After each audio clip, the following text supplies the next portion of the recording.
Bismillahir, Bismillahir, Rahmaanir. Tariqatana Sohbet fil Hayri min Jamiyat.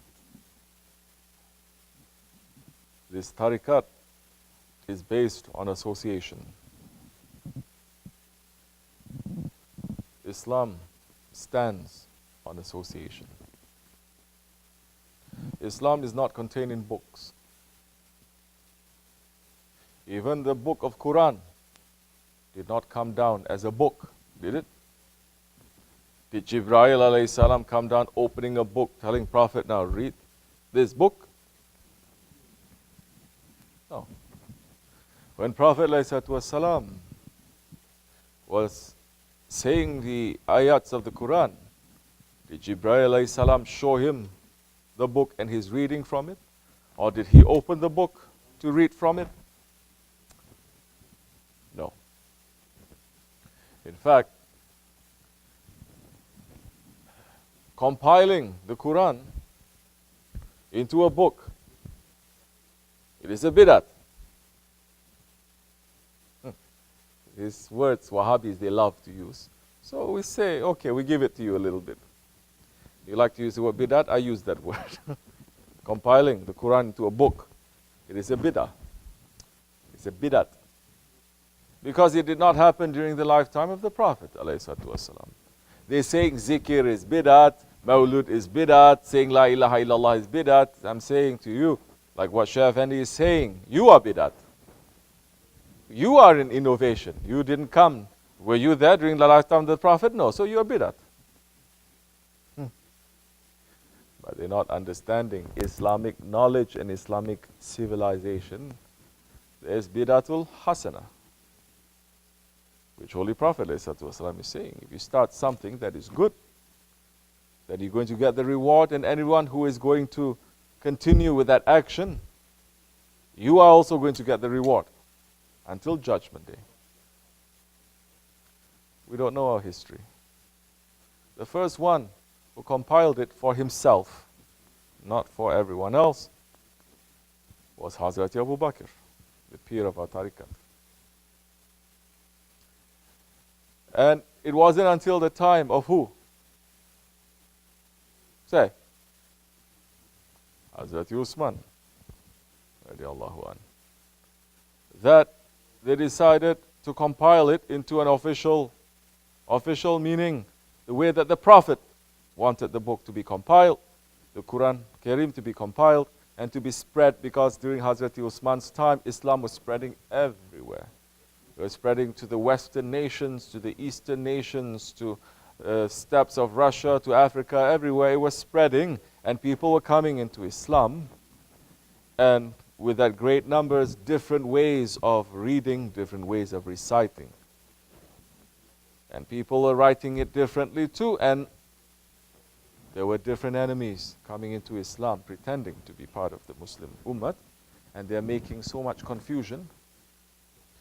And also, because of the wars that were waged, there were so many hafiz of the Quran, that is from the generations of the Sahabis and the Tabi'ins, who memorized the whole Quran perfectly. And because they were fighting, they were making jihad, they lost their lives. So the senior, the elderly ones, the highest level Sahabis, they came together and they said, it is important now that we should put the Quran into a book. At first Hazrat Usman was saying, no, we cannot, because Prophet didn't do this. But it became necessary. So they did, compiled it into a book. And now the confusion they're trying to raise amongst the Muslims now, coming from the unbelievers and coming from the enemies of Islam, because it is part of our faith that the Quran, the Kitab, and understand, the Quran did not come later. The Quran was first. They say, oh, the Quran, there are so many different versions of Quran, they say. They're saying the Quran is not perfect, because it is part of our Aqidah to say the Quran is unchanged. From the beginning up till Qiyamah, not even one single letter is changed. It is perfect. Those enemies of Islam from that time until today, so no, the Quran, it has been changed. No, Tawrat has been changed. The Injil Sharif has been changed. The Zabur has been changed. Not the Quran, because Allah is swearing by Himself He's going to protect it. Which means even if every single copy, physical copy of the Quran, it is taken from this world and it is destroyed, it is burned, the Quran still exists in the hearts of men. In those ones who are the walking Qurans. Who is the walking Quran? Holy Prophet ﷺ. Those who are following his footsteps, they are the Hafiz, meaning the protectors of the Quran. And it is a miracle. It is a miracle of Islam that it is the only religion that its followers memorize the holy book from cover to cover. You cannot find this in those ones following Judaism. You cannot find a Hafiz of the Bible. There are so many different types anyway. You cannot find a Hafiz of the Zabur, the Psalms of David. You cannot find in any religion they have a holy book. They memorize everything and they're constantly reciting it. It used to be, we had not only have a Hafiz of the Quran, we have the Hafiz of the Hadith too. Understand? They memorize the Hadith with the Isnad, with the chain, knowing the grades. Is it Sahih? Is it Hassan? Is it Garib? Is this? Is that? There used to be. Over 100 years ago, the last one passed away. It will come back, inshallah. So, Islam is not contained in a physical book. It is Islam, the Quran, the word of Allah, through the tongue of the Prophet. Never forget, the Quran is through the tongue of the Prophet. You cannot say the Quran is through the tongue of Allah. Because the Quran, for 23 years, it was revealed only to the Prophet ﷺ. And through his recitation, that always there are 12 scribes, people who are writing around him every time. And when the wahi came, the signs are showing, they are quickly writing it down, number one. Number two, they're always there memorizing. Once the wahi came, there were some Sahabis who quickly memorized whatever came. And in that way, it is locked. And the Prophet ﷺ memorized the Quran. In fact, before he passed away, he made some of his Sahabis to recite the Quran from the beginning to the end. And he listened, and he says, yes, this is how the Quran is going to be. The Quran is not a book that nobody knows who wrote it. Okay? And everybody knows that it is a forgery, it is a lie, the other holy books. But they're saying, no, it is inspired. Okay, we're not going to play that game now. It is in the most noble, most beautiful language. It is not a language that is gutter language. This is the scholars themselves. They're saying it's gutter Greek. It's not very good poetic. It's not very high level. But the Arabic in the Quran, just on the basis of the Holy Quran alone, so many, they became Muslims just by hearing and understanding that that language cannot be man-made. That language is divine. But the language, the Quran, it came to the tongue of the Holy Prophet ﷺ, and he revealed it. And there are those who wrote it down, and there are those who memorize it. And so everything was secure, and Allah is saying, I'm going to protect this book.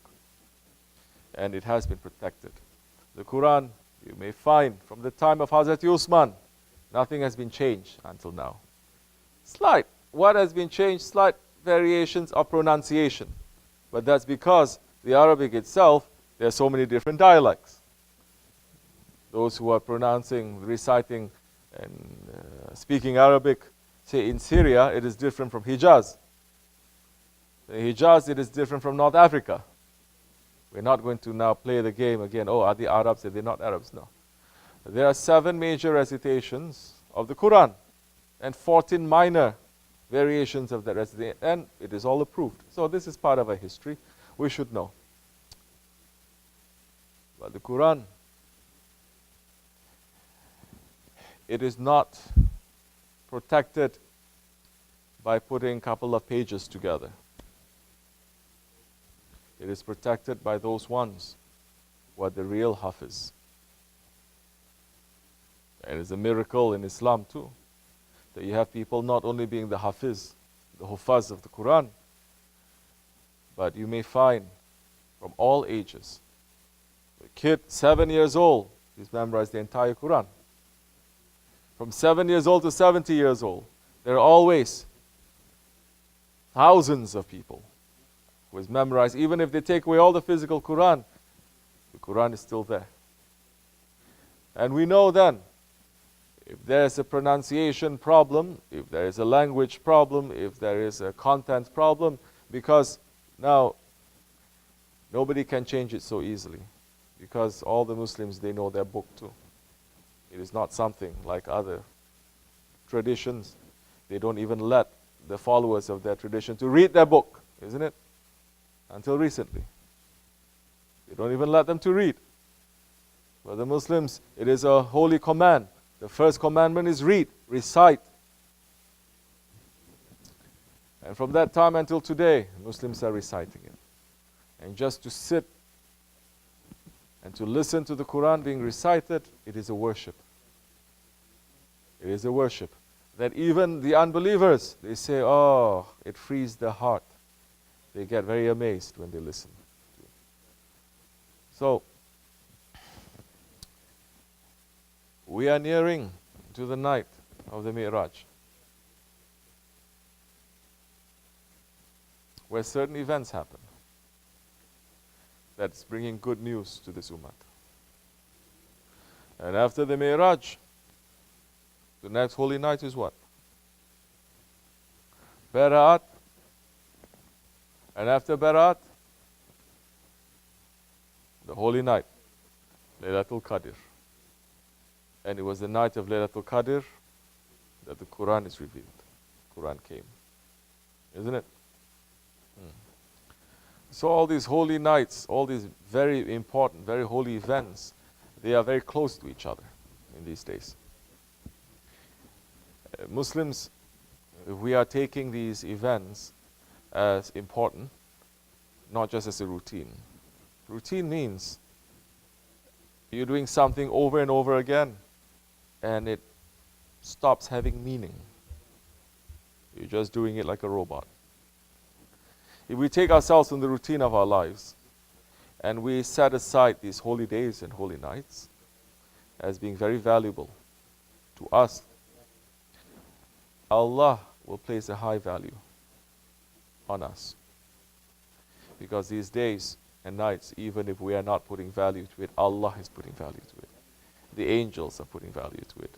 The believers, the awliya Allah, the friends of Allah, they're putting value to it. We're nearing the night of Miraj, where a very special ayat came to the Holy Prophet ﷺ. But that ayat did not come down in its usual way, through Hazrat Jibreel ﷺ. This ayat was revealed from Allah to His beloved directly. And it happened in the night of Miraj. It happened when Holy Prophet ﷺ was in divine presence. And this ayat, so many Muslims, they don't know, or they don't want to know, or they become very stubborn. And they say, there's no special ayat. All ayats are special. The way that we say there are special days and special nights. No, no special night. There's only 2 Eids in Islam. That's it. 2 holy days, that's it. Every day it is a holy day. But they can celebrate their own holy days, their birthdays, their national days, their so many days. But when it comes to holy days that Allah and His Prophet, they're putting value to it, they say it is not. So, in that time of the Miraj, the ayat, it was revealed directly to the Prophet ﷺ. without the messenger of Jibreel. Is the Ayat of Amanar Rasulu. And the Ayat of the Amanar Rasulu is the last couple of Ayats in the second Surah of the Quran, Surah al-Baqaarah. And it's a very important Ayat. And in that Ayat, it's including the prophets and the believers together. It concerns us too. And in that Ayat, Allah SWT is praising all His prophets, and He's also praising the believers, and is teaching the believers what to ask from Allah and how to ask. Are we understanding? Allah is teaching us how to ask Him. And Allah SWT is showing us, before you even ask, how is it that you are going to prepare yourself? Ayat of Amanar Rasul is explaining. Allah subhanahu wa ta'ala is saying, we make no distinction between the prophets. Yeah, always, never ending, never finishing. You have to watch these things. Never, Allah is saying, we are not making any distinction. Meaning, as some of the followers of other religions, they make distinction between their prophets. They're saying, we accept this, we don't accept that. We accept these ones, they are not prophets, they are evil ones. There is no distinction now. It does not mean Allah is saying everyone is equal. No, there are the ayats in the Quran. Allah subhanahu wa ta'ala is placing a Holy Prophet ﷺ as His beloved one. Then there are Noah above every Noah. There is a hierarchy with everything. Then with the 124,000 prophets, they are Nabi al-Mursal. They are those who are given books. They are those who are Rasuls. Then those who are Nabis. There are different stages there. But Allah is saying, don't separate. Make no distinction. Don't separate and don't put down. It is not for you to decide. And Allah is not separating them. They are all together. And they are all in the brotherhood of prophets. And what is key, what is important, and they all say, Sami'na wa ata'na, Ghufranaka Rabbana wa ilaykal masir. Every word of the Quran, it is filled with secrets. Every letter of the Quran is filled with oceans of secrets that changes. It is a living book. Sami'na wa ata'na. We hear and we obey. Ghufranaka Rabbana wa ilaykal masir. Forgive us, O our Lord. Forgive me, O my Lord. And to you is our return. That in itself is containing everything that a believer, that a Muslim, that a mu'min needs in his religion. You don't need anything else. We hear, Sami'na wa ata'na, we hear and we obey. There are those who hear and they disobey. There are those who don't even hear.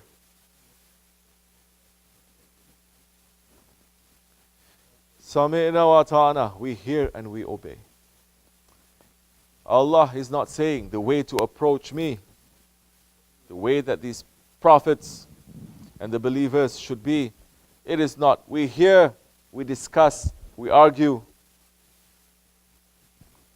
we make conference, and then maybe we will follow what you say. No. We hear and we obey. And Allah is not saying we hear and we obey. And the believers is not going to say we hear and we obey. And we want the treasures of this world and the hereafter. The believer is saying, Ghufranaka, forgive us. In our obedience, forgive us. And our return is to you. Everything that we're doing, it is to return to you. That is important. Because mankind has lost the reason of their creation, and they are not remembering and believing that their return is to Allah. If they are believing and understanding that, do you think this world is going to fall into such oppression and tyranny, such zulm now? Believers and unbelievers, Muslims, Christians and Jews, everyone has become a tyrant. Because everyone, they're not listening, they're not obeying, they're not asking for forgiveness, and they're not remembering that their return is Allah.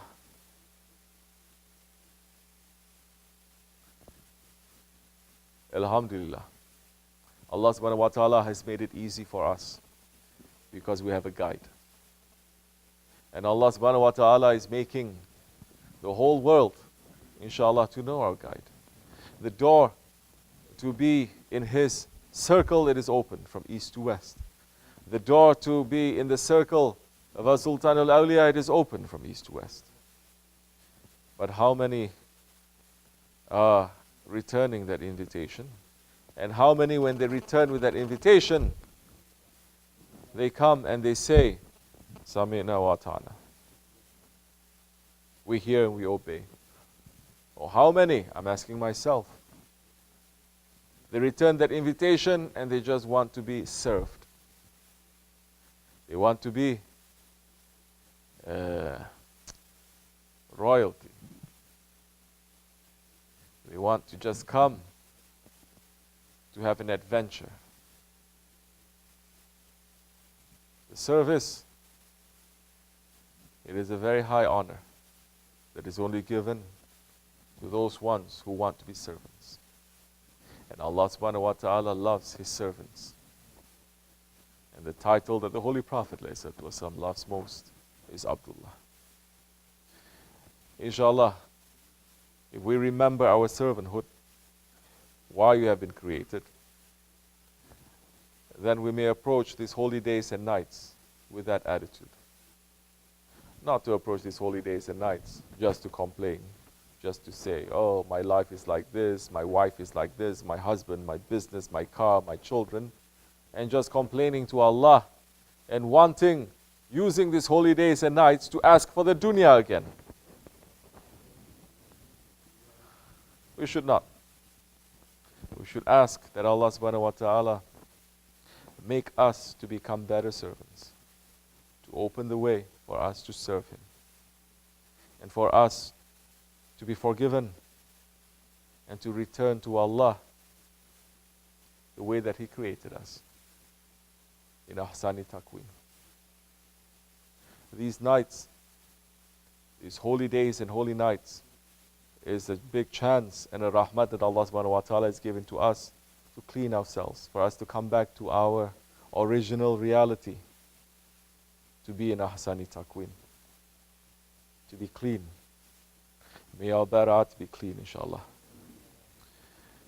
We are asking forgiveness from Allah SWT. We're asking support from the Holy Prophet ﷺ, our Sultan al-Awliya and our Sahib al-Sayf, to be with us, to keep us in safety from the enemies inside and outside, to increase our iman, to increase our strength, to increase our servanthood to Him, to increase our sincerity, and to take away the fear of everything except for Allah in our hearts. Wa min Allahu tawfiq al-Fatiha.